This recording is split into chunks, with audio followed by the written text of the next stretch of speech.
Kolēģi. Te ir arī dāmas un kungi, bet liekas, ka viss ir kolēģi. Tā būs vienkāršāk. 10 minūtēs par autentiskumu var pateikt tieši neko.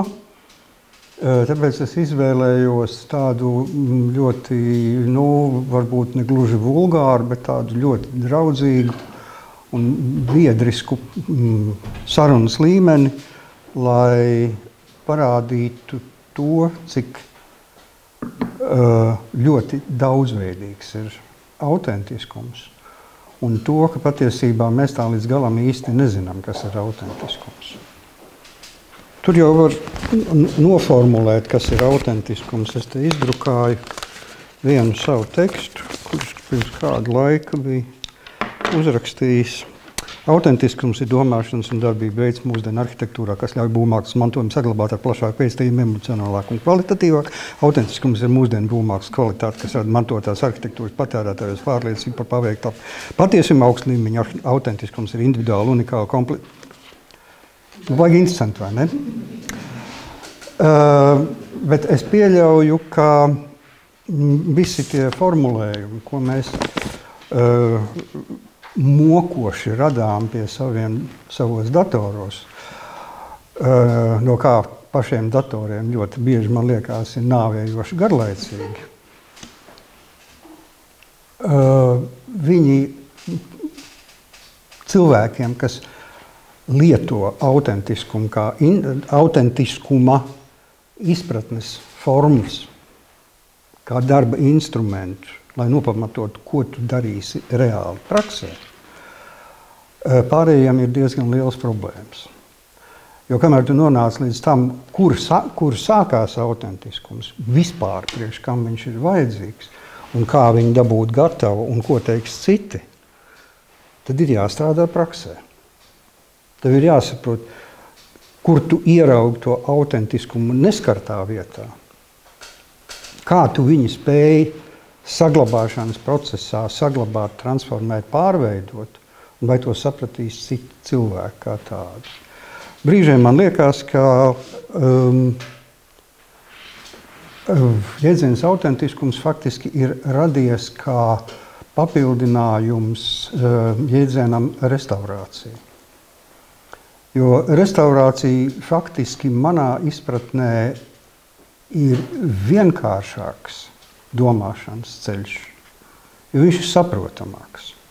Restaurēt kaut ko nozīmē atgriezt viņu sākotnējā stāvoklī, kur viss vairāk vai mazāk ir skaidrs. Tu apmēram zini izejas pozīciju, un tev ir priekšā bilde, kas tev ir jāsasniedz, kāds viņš bija sākumā. Bet kā sasniegt autentiskumu? Faktiski receptūras nav. Un mēs šajā ziņā varētu diezgan ilgi runāt par 3 brāļiem. Bet tagad es uzdošu jums jautājumu. Paceļiet lūdzu rokas tie, kuri domā, ka 3 brāļi ir autentiski.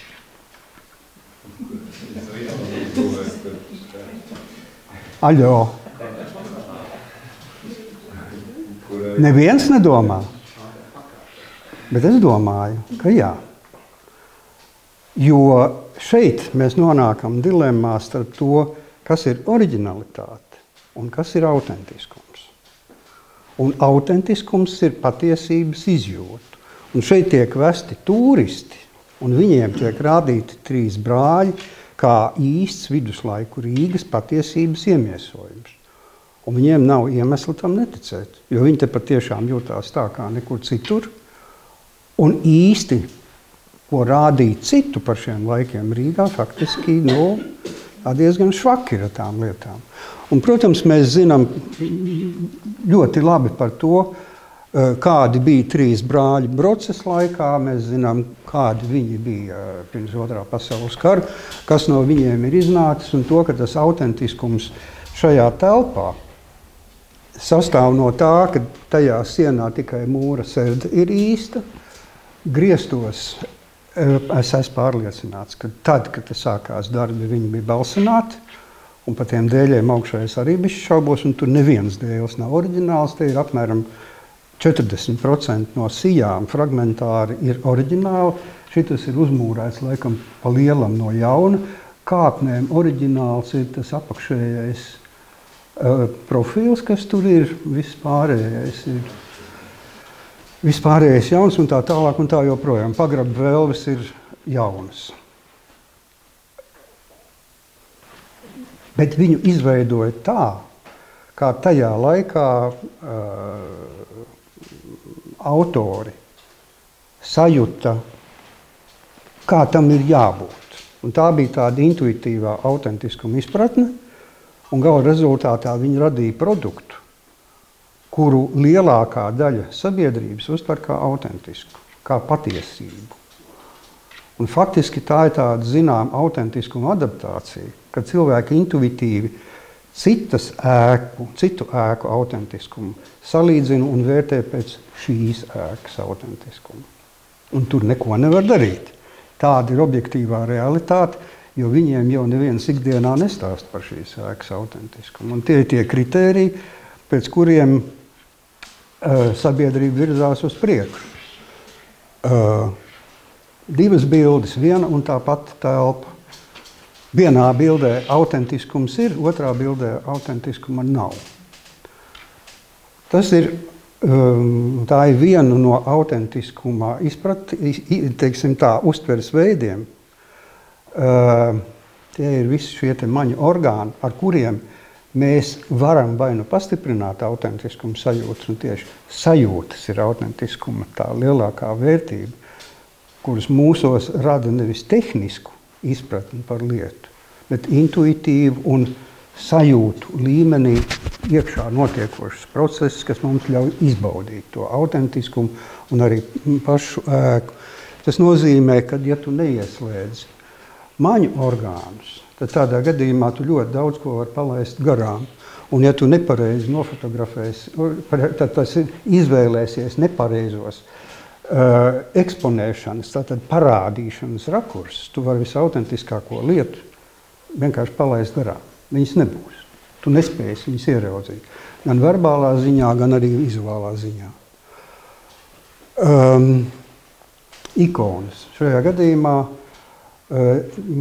es esmu pilnīgi pārliecināts, ka Rundāla ir ikona, pie tam tur ir vesels ikonostāsts. Ikonostāsts tādā ziņā, ka tas ir komplekss, kurš ir radījis šo fizisko, materiālo ikonu, un to radīja faktiski daži cilvēki, kas faktiski ir svētie. Ja viņu nebūtu, šīs ikonas nebūtu. Principā, es domāju, ka lielākā daļa jūs piekritīsiet, ja nebūtu Lansmaņa, tad nebūtu šīs ikonas. Un tad mēs nonākam pie tās pēctecības, cik milzīga ir cilvēku un personību loma. Un tie cilvēki, lai saprastu autentiskumu, kuru viņi ir radījuši, tas ir Rundāls autentiskums, visu viņi nevar dabūt gatavu. Viņi ir izpratnei un skološanai, sevis izglītošanai ir veltījuši mūžu. Tā ir viena no autentiskuma radīšanas pamat normām, ka ir jāveltī ārkārtīgi daudz laika pašizglītošanai, pētniecībai un procesu sapratnei, kas ir radīts, kas eksistē un kā viņš nonāk līdz tam stāvoklim, kurā viņš ir tagad un kā to vai nu mainīt vai turpināt.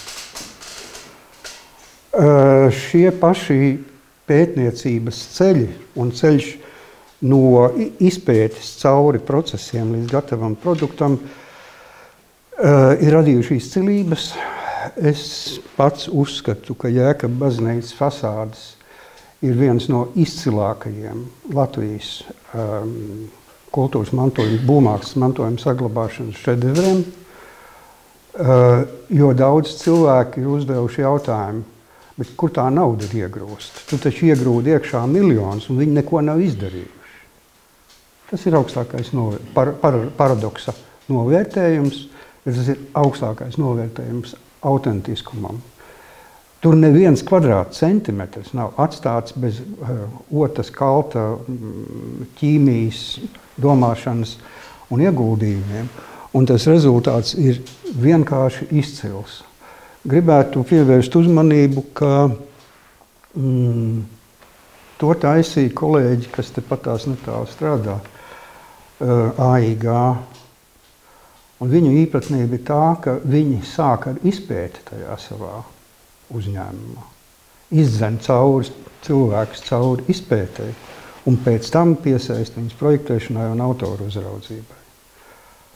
Un viņi to dara, kā viņi izglīto jauno paudzi, kur viņi uzņēmušies kā misiju. Kas vēl tā dara ar Latvijā, es nezinu. Rundāli, protams, izglīto.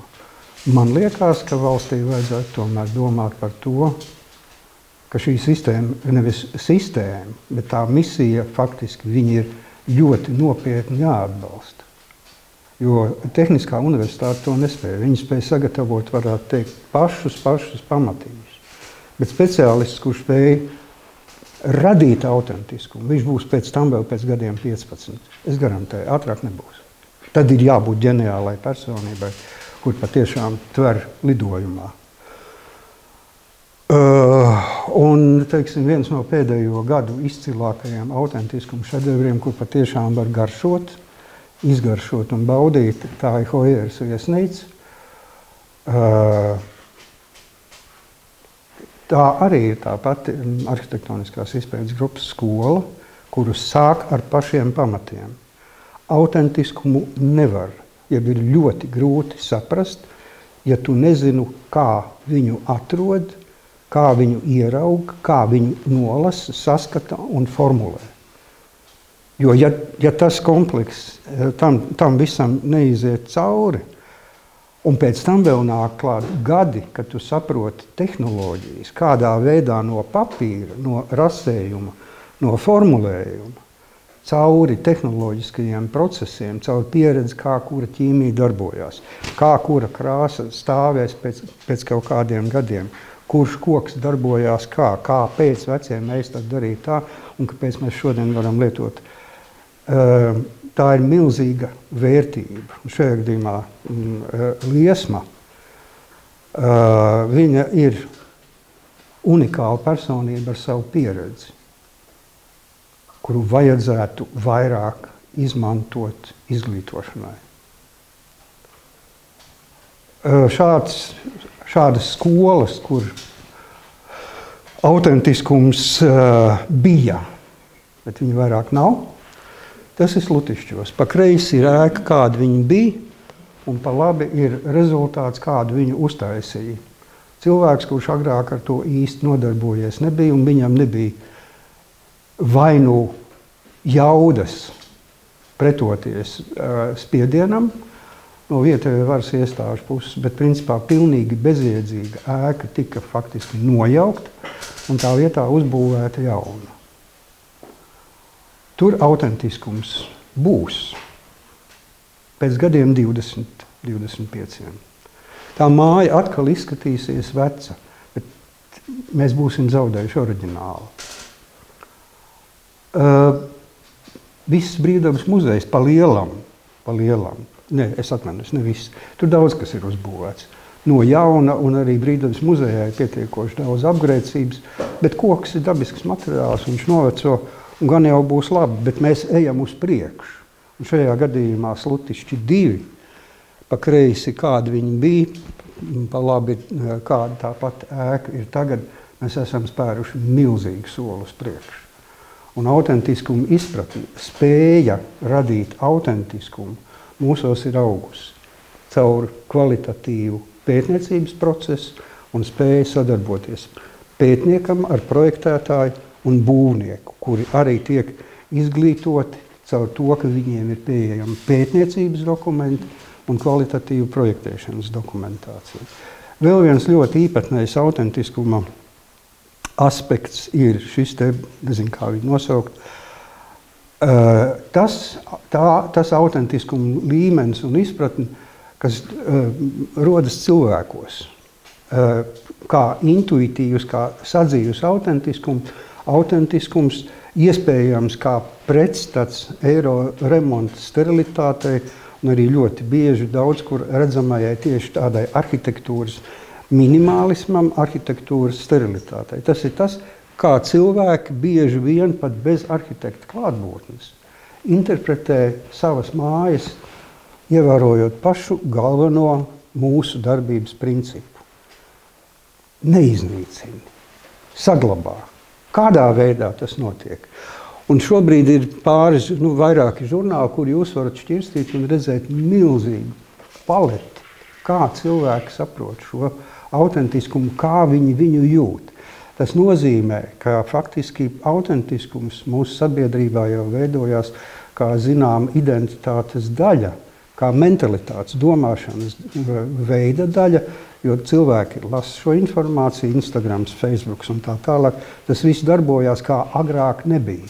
Tas nozīmē, ka jaunā paudze, viņi faktiski, tā teikt, viņa top citā mērcē, citā kvalitātē. Jo var ļoti dažādi pret to izturēties, bet ir jārespektē, ka cilvēkos var būt dažādas sajūtas par autentiskumu. Tāpat kā mums ir šī autentiskuma palete, ir ļoti daudzveidīga.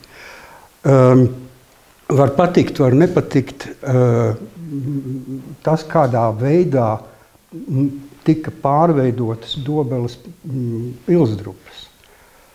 Bet šajās pilsdrupās, kā daudzās citās pilsdrupās, kuras ir ieguvušas drošu aizsardzību pret laika intensīvu un dinamisku iedarbību, ir uz ilgiem gadiem, respektīvi uz turpmākajiem gadiem, ja nenotiks nekas, viņas ir ļoti droši pasargātas, viņas ir pieejamas un viņas ir tuvas cilvēkiem, un viņi var mācīties autentiskumu nevis grupās, kur ir bīstami pieiet pie mūriem, bet viņi var izbaudīt katru kvadrātcentimetru, pie tam ar komentāriem, ar paskaidrojumiem, ar izpratni.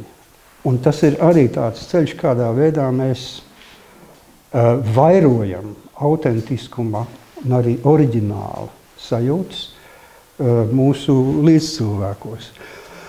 Man ir liels gandarījums par to, ka autentiskuma izpratne mums ir ļoti plašā diapazonā, un tas ir forši. Jo es domāju, ka galvenais princips ir nesabojā, nesagrauj. Un mums arī dakteri ir ārkārtīgi dažādi, viņi darbojās, ir tautas ārsti, ir klīniskie, ir visādi. Un galvenais princips ir palīdzi izdzīvot, palīdzi dzīvot labāk. Un tas ir mūsu galvenais uzdevums.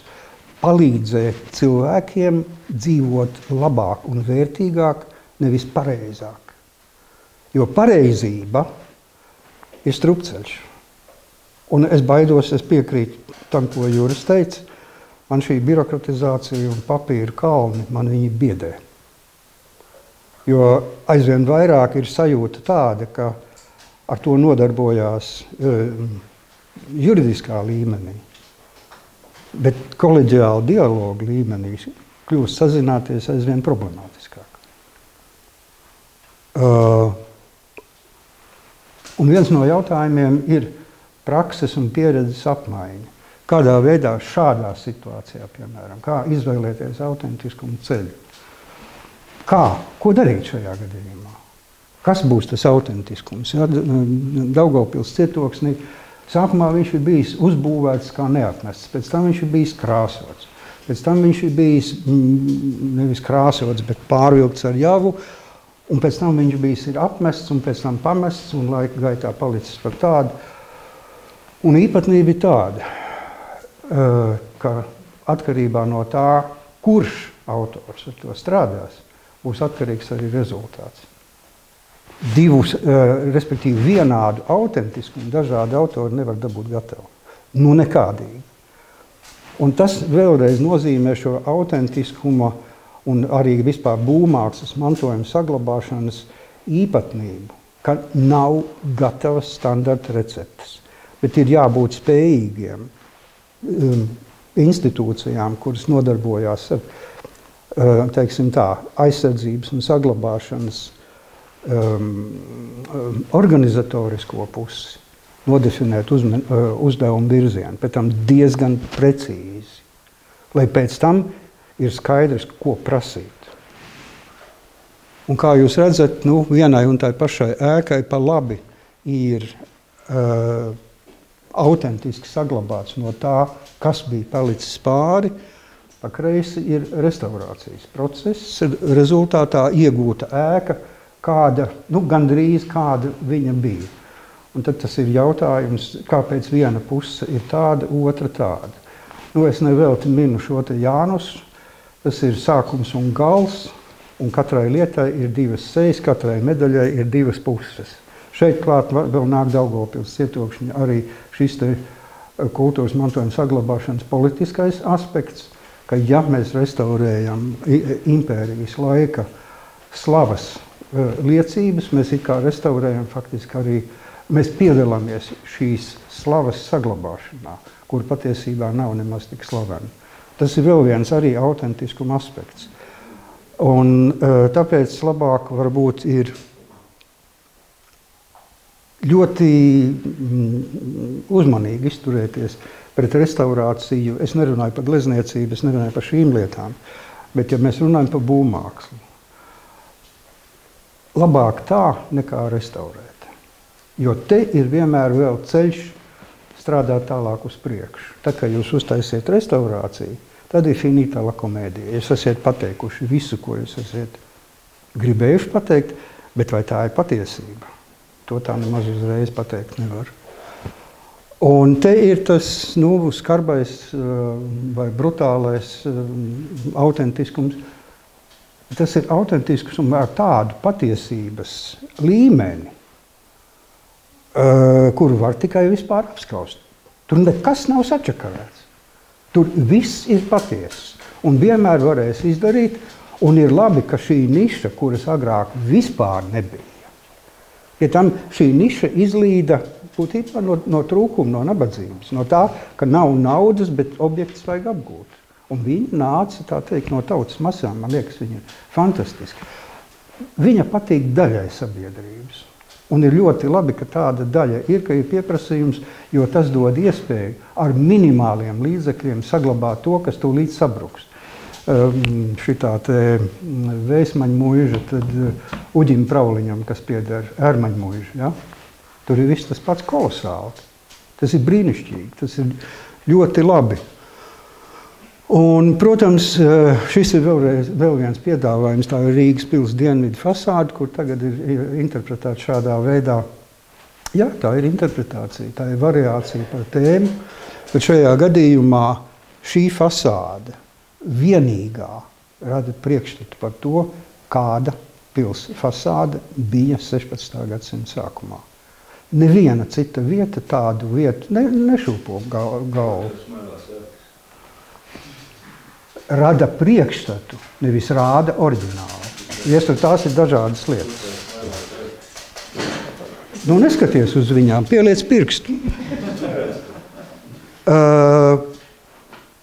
Jā, un tas, kas man teiksim, šī vieta ar savu it kā tikpat kā nekas nav izdarīts, bet tas, ka lietas var savienot kopā kā funkcionalitāti, arhitektūru un ar ļoti vienkāršiem līdzekļiem attīrīt, ar gaumi, ar izpratni, ar fantastisku intuīciju un radīt ar dažiem papildu līdzekļiem tādu gaismas spēli, man tas tiešām sagādāja katrs. Un tas ir viens no dižākajiem sasniegumiem, manuprāt, autentiskuma sajūtu radīšanā. Paldies!